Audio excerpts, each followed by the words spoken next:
Welcome to the Underscore Transformation podcast. My name's Jason West. And my name's Joe Ailes. And together we're the founders of Underscore.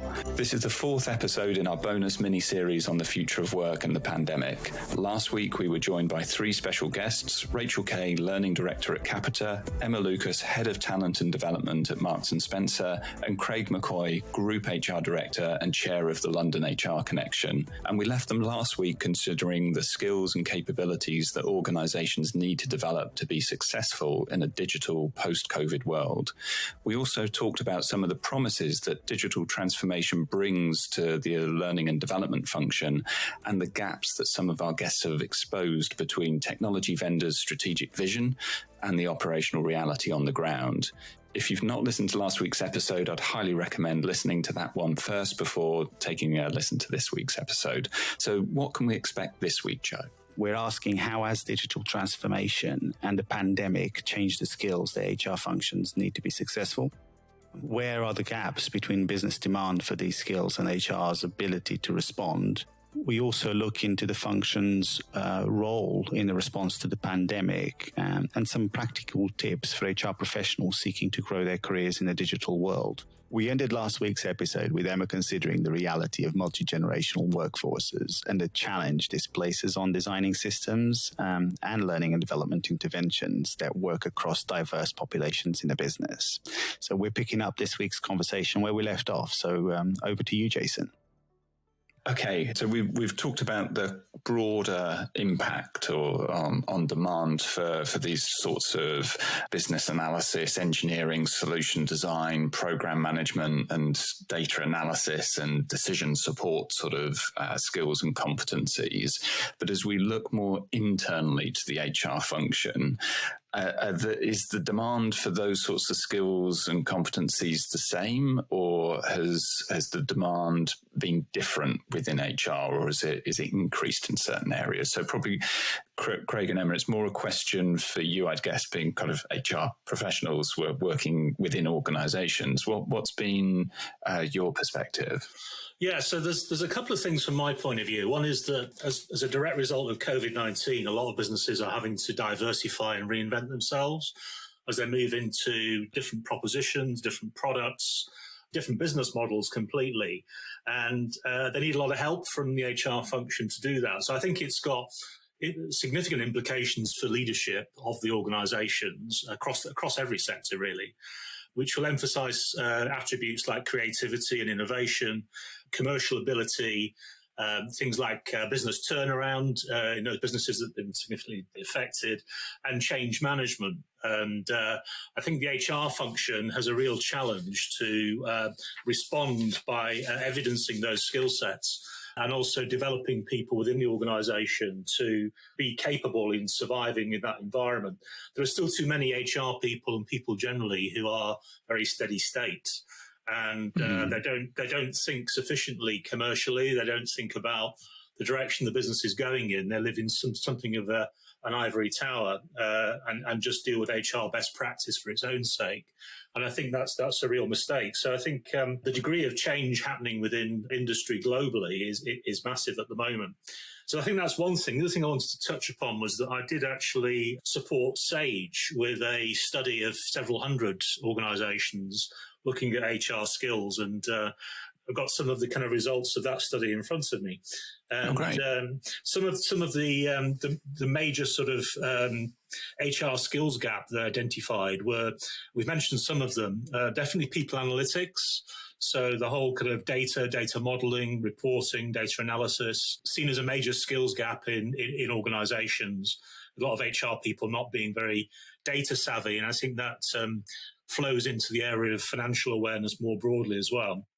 Another one was around creativity and innovation. It's about helping businesses to pivot and diversify and to think more broadly about the direction in which things the business can go, but also in terms of policy development. So the most obvious example being flexible working, where HR had to be incredibly creative about reinventing flexible working policies, but also things like absence management, sickness management, a whole host of traditional HR issues, if you like, that need to be reinvented because of the pandemic. The third one is about technology awareness and being tech savvy, and that's pretty obvious in terms of all functions within HR need to be embracing digital much more purposefully and be more comfortable with it. And the fourth one is kind of pretty obvious, really, when you think about it. It's about communication. And communication challenges obviously been massive during the COVID crisis, particularly with those businesses who are in the essential worker category. They've had to keep going. But also, of course, those people who are working from home and needed to keep engaged with their business if perhaps they've been furloughed as well.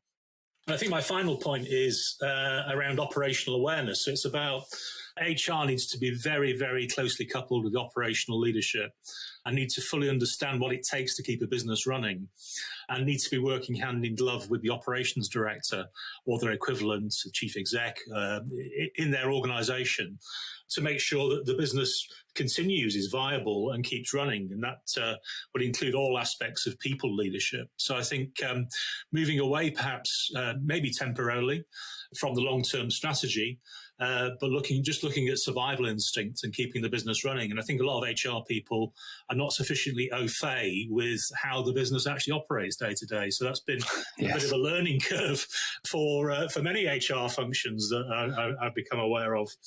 So just in terms of that study, is it publicly available? Can we include a link in the show notes? Yeah, it's a very good piece of work, yeah. Thanks there, Craig. Emma, what's your view? I think I'd echo Craig's sentiment around the sort of operational partnership. That's been absolutely key getting through at the start and continuing through COVID as well. And we're seeing more and more of that, which is great. I think also having a slight view on what's going on externally too. So constantly sort of scanning the environment with a multitude of sort of perspectives on that, but really bringing kind of the outside in so that we as an organisation can understand, what else we need to be thinking about, what else is available out there. So partnering that agility, the other skill set that I'm seeing becoming more and more important as our leaders are making some of these big shifts and transitions would be that coaching capability for our HR business partners particularly. So how are they supporting their operational leaders to show up differently with colleagues, to bring that level of empathy and engagement alongside the sort of use of the technology that really means people are coming with us on the journey and being taken care of and kind of giving our colleagues what they need from leaders and managers right now. So that coaching capability of our HR partners is essential. Yeah. And when you look across your HR function and the wider HR profession, can the demand for these skills be consistently met or are there gaps? And if so, kind of where are the most troubling ones? I guess my view would be that there's probably gaps. I'm not sure I've seen HR investing enough in its own capability, and particularly in some of those coaching and change skills. That's not been my experience, but it may be Craig or Rachel have got a different view. No, I think I would echo that. I think there are, in all the areas that I mentioned previously, I think there are significant gaps. And I think that's resulted in the creation of new roles within the HR function. For example, the emerging data scientist role, which a lot of businesses are investing significantly in developing expertise in these areas. I know in some of the banks, for example, I'm aware of year-long training programs in data science for HR people, which is a significant investment in individuals, but just highlights the depth of expertise which is required. And the level of the gap in terms of people analytics. So I think there are significant gaps in all of these areas, some of which are probably more trainable than others. So I think there's a lot of work to do. So, Rachel, turning to you, what demand have you seen from your clients and their HR functions for these sorts of skills? I think it's quite interesting, actually, because the HR function is probably one of the functions that we get least requests from. And I always ask myself the question, why is that? And often it's because they're spending a lot of their time preparing to develop the other functions within the organisation. And sometimes you forget to look at yourself. So I don't think there's any other reason apart from that. But one of the things that we are finding where we're being asked to support the whole of the sort of people function and that would include the HR professionals, the L&D professionals, is working strategically with the organisation around their sense of purpose and a corporate purpose or an organizational purpose. So certainly within our financial services clients who are really coming out to market with a sense of brand and a sense of clear purpose about what they want to be. And at a very senior level in the organization, they are asking both the HR and the L&D function to sit side by side with the rest of the organization in supporting the objective to get out the sense of purpose for the organization. And that really tends to link to the vision and the values that the organization would have. And this is a top priority for many of our customers at the moment. So this is where we have been working with some of our customers to take a leaf out of the marketing book and actually think about how can the HR function, along with their learning colleagues, create clear campaigns around the sense of purpose that the organization wants to drive to their markets, and also the vision and the values that they want both their customers and their employees to understand, and certainly from the employee point of view to be able to demonstrate. So I would say that the HR and the learning function are being more involved in that strategic thinking exercise, and that then links to their skills about understanding how do you clearly communicate those messages to the employees, and more importantly, how do you measure whether they're actually landing, having impact, and that people are adapting those competencies and those behaviours that are in line with the vision and the values. And Craig, have you seen something similar? Is there not that much demand coming out of HR for developing these sorts of skills? You are listening to the Underscore Transformation Podcast. If you'd like a few more tools in your crisis management kit bag, why not visit underscore-group.com/CMR toolkit to hone your crisis management skills, lead your organization through recovery. I think the thing with HR people is that they tend to be quite reticent in asking for support, because I think they have a natural tendency to feel that they're supporting the organisation and therefore they're reluctant to show signs of weakness. I think a combination of that and probably a lack of self-insight in terms of what's really required from the HR function in these exceptionally challenging times, or else a feeling of unease that they may not be able to adjust to the requirements the organisation is setting for them. Because you think about COVID-19, a lot of the challenges are really fairly and squarely in the people area, and therefore the HR leader is by far an obvious choice to really take the helm. And I've seen many HR directors that I'm aware of have been asked to take on a broader role as sort of, if you like, COVID-19 response leadership. Because so many of the aspects and the responses are in the people arena. But I think that places the HR director and the HR team, therefore, in quite an exposed position. Yes. Because they need to be seen to be confident, assured, resilient. And I think, therefore, there is a natural reluctance to voice any particular development needs that they may have. There are always exceptions, obviously, but I think that's what I see generally, and it's sort of like cobbler's children syndrome. It's like they're there to advise and help people with their development needs, and therefore, presumably, they don't have any. So it's yes. And it may also be an aspect of the fact that HR is still seen in many organisations as a support function. Yeah. And organisations, when budgets are tight, are perhaps less willing to invest in the development of support functions than they would be to invest in the development of operational teams. So I think that for all those reasons, I think maybe there's a combination of those things that would lead HR people to be quite quiet about it.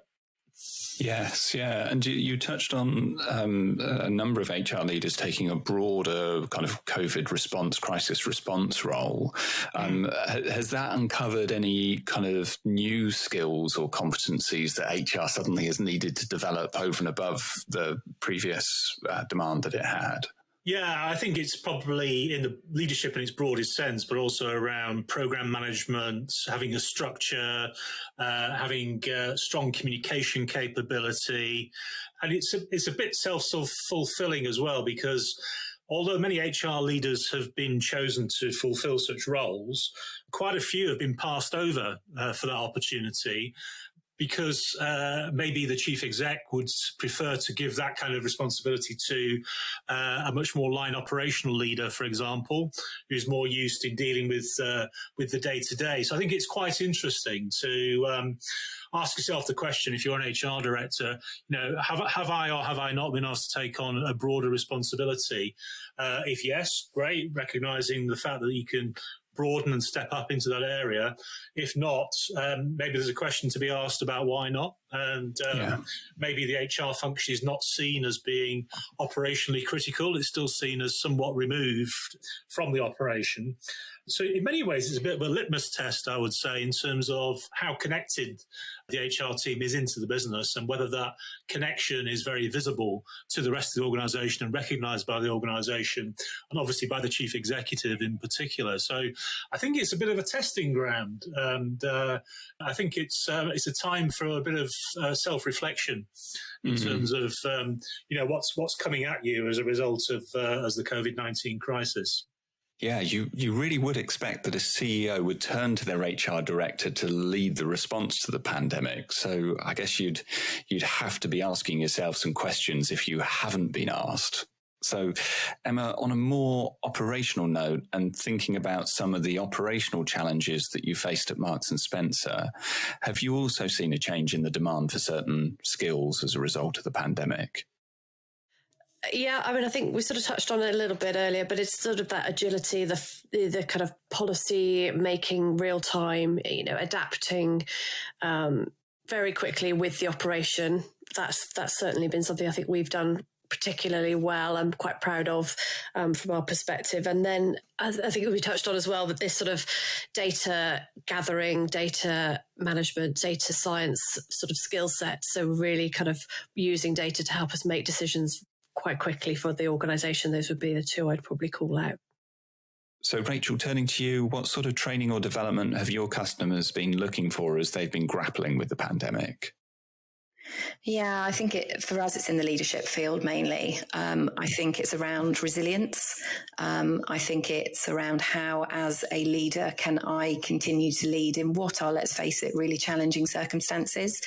I think with our customers at the moment, there are a number of challenges that our HR and L&D colleagues are facing, and economic turbulence is just going to be one of those. So we're going to have to now steer organisations through some really tricky financial positions potentially over the next, 1 to 2 years.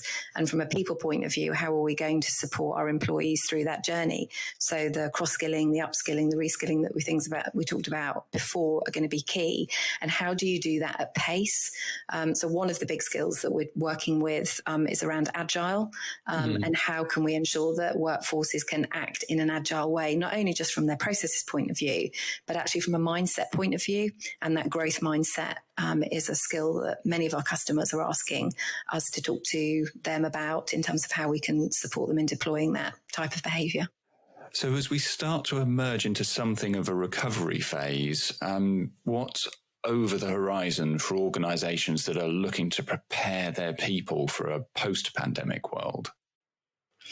I think we've got to think that they offer opportunity, not just a bleak outlook. Out of the pandemic, there is going to be opportunity. Organisations will be given the opportunity to reinvent themselves, to bring new products to market and new services. So I think there has to be a real sense of optimism. Yes, we need to deal with, the shifting patterns of work and living and how people are going to operate. Yes, we've got the acceleration and impact that technology will bring. And, linking to what I've referred to before about that corporate sense of purpose and how organisations are positioning themselves in their market. And that's a really exciting time. But we've got to dig deep because it's been a difficult 6 months. We're not out of the woods yet, quite clearly, with the pandemic. But I think one of the most positive things that's come out of the pandemic, and we certainly see this within Capita, is teams' opportunity, and they've taken it really positively to actually work collaboratively. And I always think that if we had got some of our teams to work collaboratively the way that they've naturally just flowed into that way of working over the last 6 months, if we had planned that it would have taken 4 project managers. It would have been a 6-month rollout program. And we're probably by Christmas just about thinking, have we got there? And is it amazing how human nature has actually adapted really quickly? So that for me is why we need to think positively about the future. Thanks, Rachel. Emma, if we can focus in on learning and development functions, what does the future hold? I think the points we were kind of covering off around sort of that personalised learning journey, using technology a lot more and really taking people on their own kind of personalised learning journey based on the skills they need today, the careers they want for the future, being able to customise that. And as Rachel said, delivering content just in time in the flow of work and supporting it with really great line managers who are there to sort of coach you. So as we become more reliant on technology, the role of the line and the role of HR around that technology and those interventions becomes more and more important. Yeah, no doubt. Really great managers are going to be essential for any organisation that's emerging from this crisis.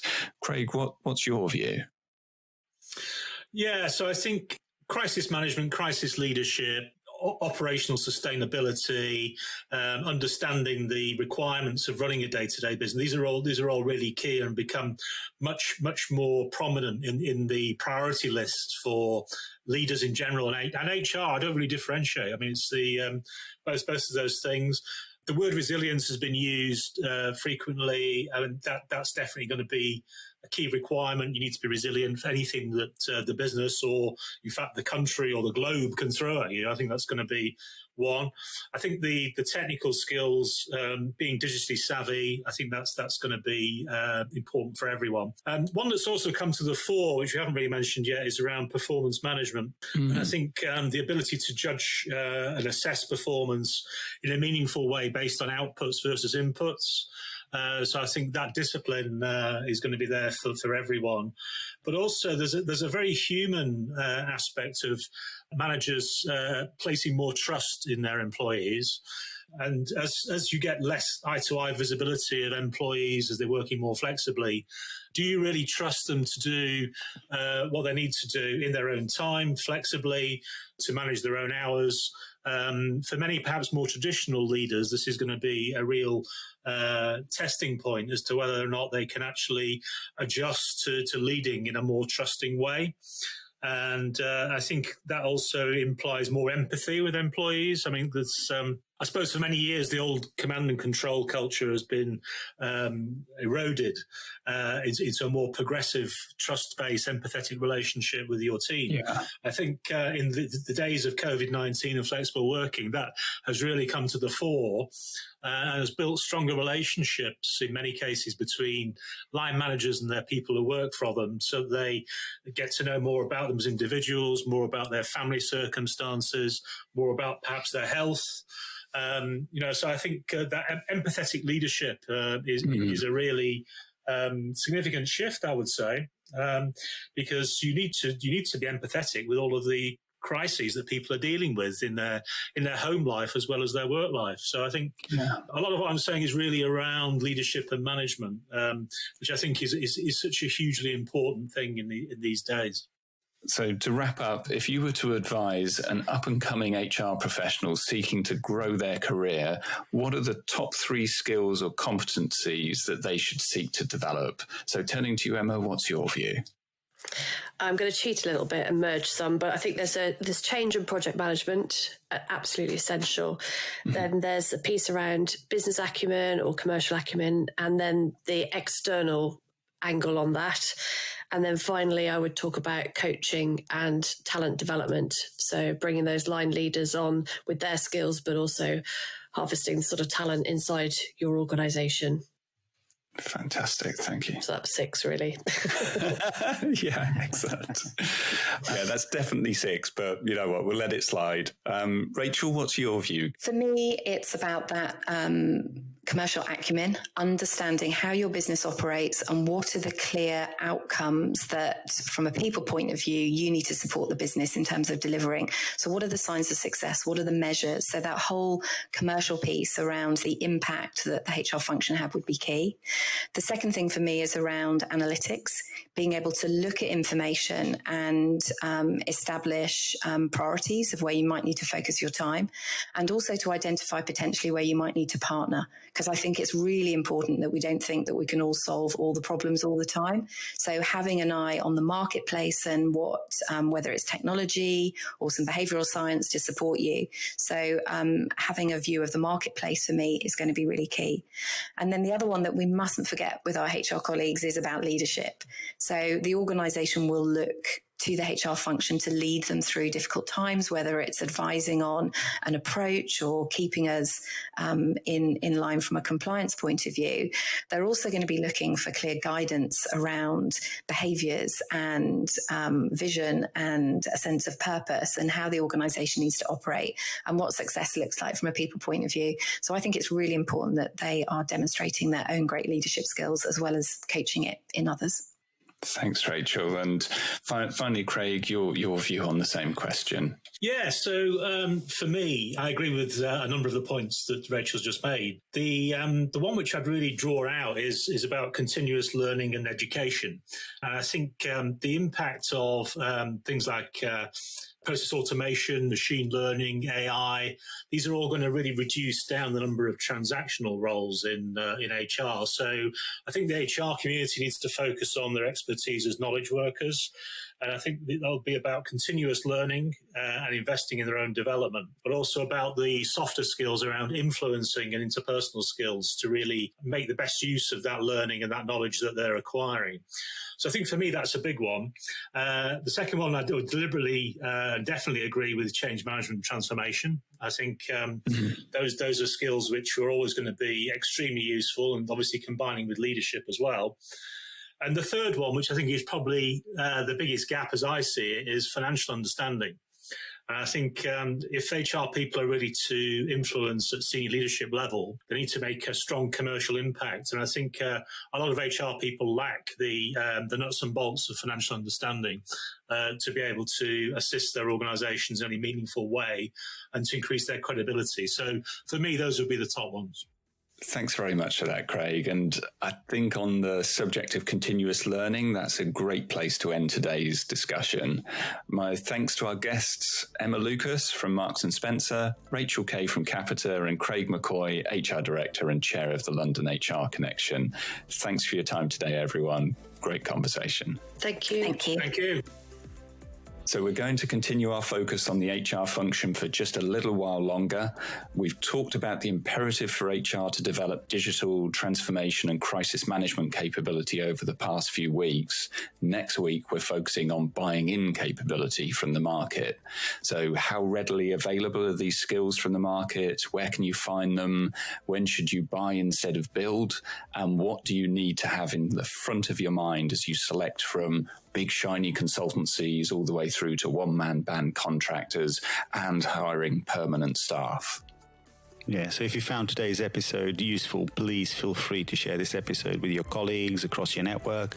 And if you're feeling really generous, we'd be delighted if you could give us a 5-star rating wherever you're listening to this podcast. For more practical advice and guidance on business transformation, change and crisis management, please subscribe to this podcast and check out our back catalogue. You may actually find the answer to a problem you're grappling with today. So thanks very much for listening.